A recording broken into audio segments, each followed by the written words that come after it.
and welcome to Round Robin. I'm your host, Robin McCormick, with the City of Hampton's Communications Department.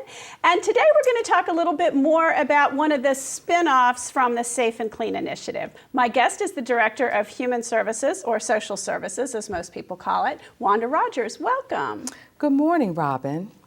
How are you? I'm doing just well. How are you? You are always so cheerful, and you get this joy out of being alive and helping people and doing your job. You just amaze me.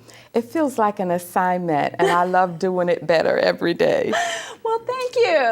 Well, now, one of the things that people have expressed some concerns about in the media and social media is Hampton limited the amount of time that people can live at a motel unless it's set up to be an extended stay. And Newport News did this first. It's not something that this city went out and did, in a vacuum. But there's some concerns that people have about what happens to a family, maybe a family that's on the edge of poverty or that's kind of run out of resources when that time period runs out. Mm-hmm. So let's talk a little bit first about why Hampton did this. Okay.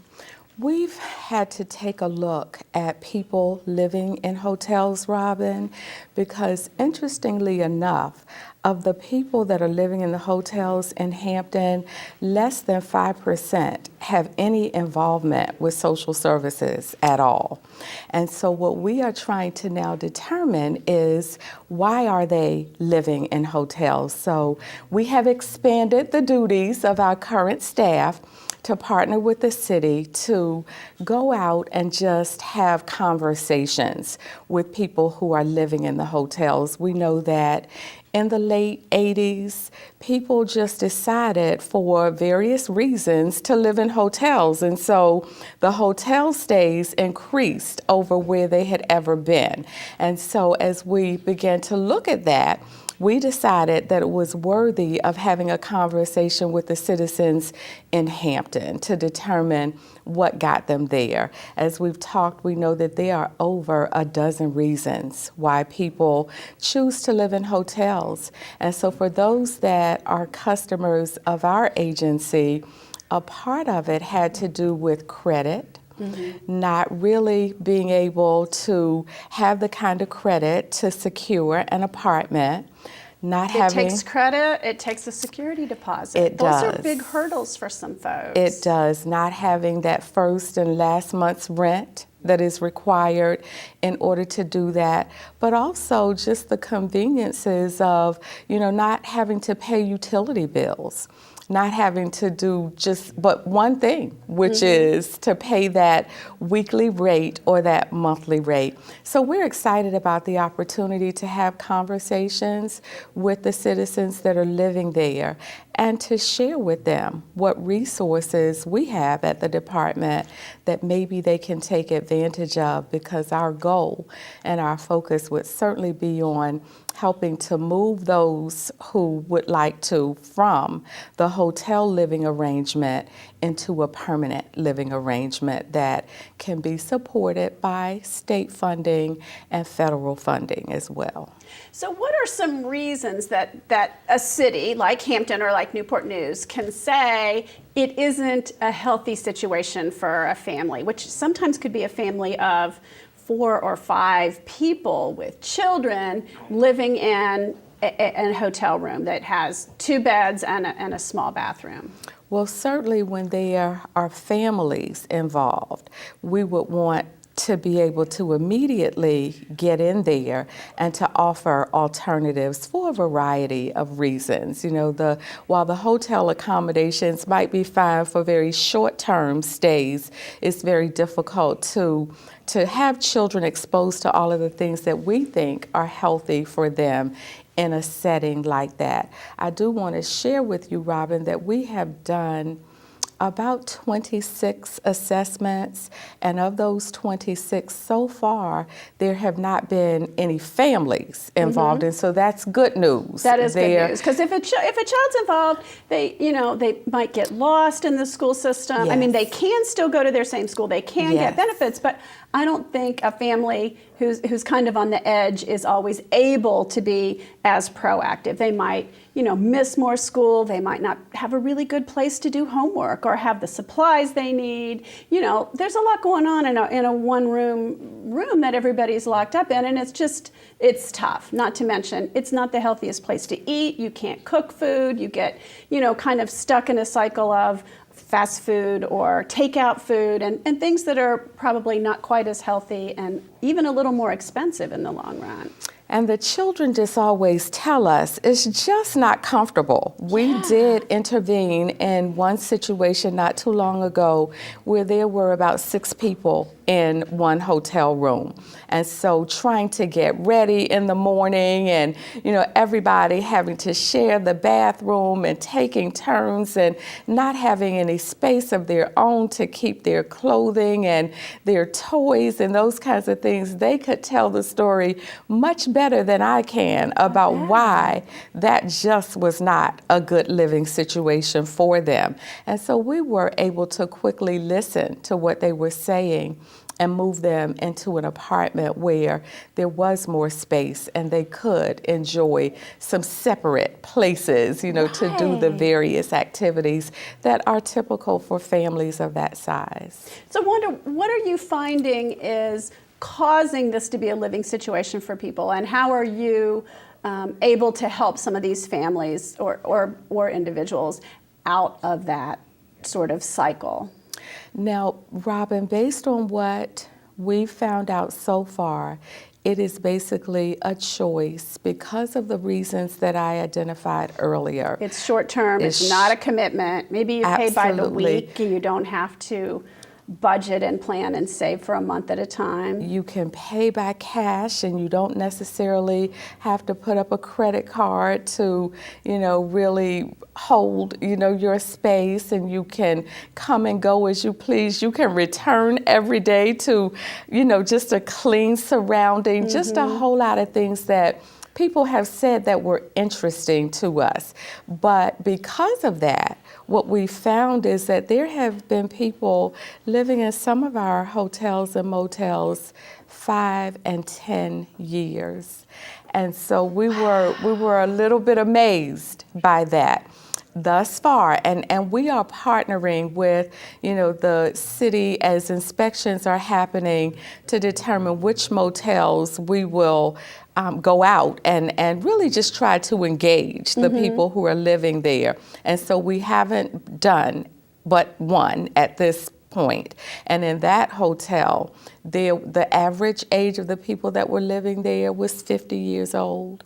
And they had been there an average of 5 years. The one gentleman had been there for 10 years. And while it started out just being a short-term plan, it easily became just long-term for him as he tried to figure out, okay, this is the amount of money that I have to work with each month, and what additional things could I take on in order to live within this budget? And it just became impossible to do all of the extras, that would be required to live independent of the hotel. But with assistance from us, that first month, last month rent is absolutely something that we could assist individuals with.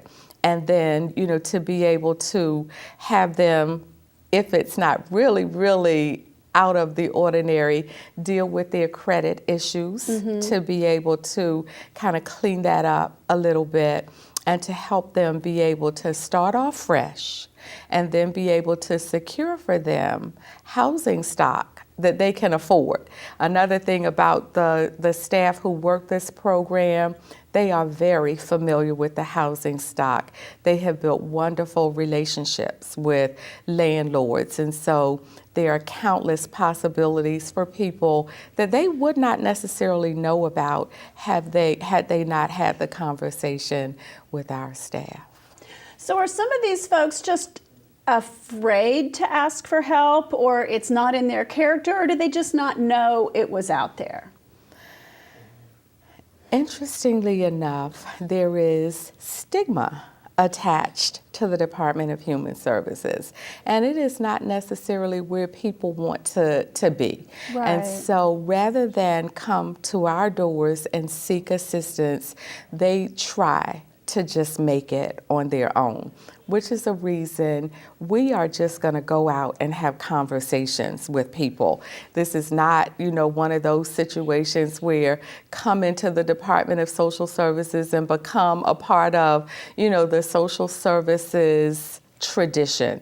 It is about, here are some things that are available to you that will help you to make additional choices or different choices. And so let us tell you what they are. Not everybody will be eligible, but we think of the 26 households that we have talked with so far, we know that at least half of those are eligible for the subsidies that can be provided through the HUD grants and also through the state monies that are out there for reasons like this, so that people can move into permanent arrangements rather than what started out as temporary that then became permanent because of resources not being available. Resources, or you just get locked in. When you have that weekly bill and you're eating out, you can't pocket any money. You can't move toward the future. And I think that was one of the city's concerns about this ordinance is it might seem like a temporary Band-Aid that can get you through a rough patch. But as you see, people get there and they lose the ability then to move up and out. They absolutely do. And so those are some of the kinds of things that when we're doing assessments with individuals and particularly families, we will be talking with them about, here are some things that we can do to break the cycle. And we are certainly willing to do that so that you will be able to move into a different environment. Not very many people that we have talked with intended for it to be long term, and so I think the city is right on in terms of, so then how do we talk to these people? How do we let them know about other options that they would not necessarily think of? And so that is exactly what we are going to be doing as we go out and meet with them. So this is a kind of a longer term effort for your team at this point is to go in and not wait for them to come into social services, but to actually go out to those locations and talk to people and begin counseling and documentation and figuring out what they need. That is absolutely the plan. We're calling it a conversation.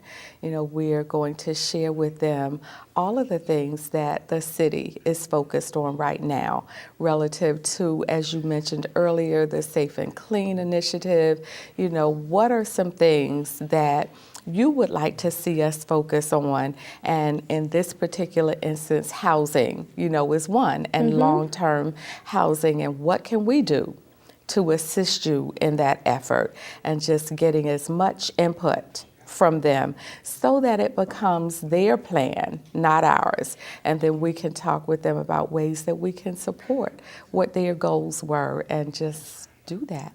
Well, that sounds wonderful. Yes. Thank you. And I hope, that people watching this understand a little bit more about the ordinance and that it isn't just this cold-shouldered, kick them out the door kind of a thing. It is working toward a healthier community that has a better place to live and that is more stable and gets people, it isn't necessarily their long-term entry into the social services system. A lot of cases, it's a one-time boost that can then get them forward. Because a lot of these people are probably your sort of working poor who just can't get that one step ahead that they need.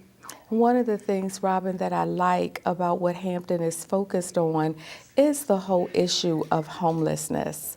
And in the citywide strategic plan, we are the lead agency as it relates to issues associated with homelessness. And so we see this as an opportunity to prevent homelessness from happening in the first place. And so certainly we do not see the ordinance as something that will lead to numbers of people just becoming homeless, because of the 30-day stay. Instead, we see it as an opportunity to be proactive and to get out there and find out, why you have made this choice and why you have had to stick with it, and then help them to think about other options. So prevention, as it relates to homelessness, is something that the city has been big on, and certainly something that we work hard every day to ensure that folk who are in Hampton have a place to live.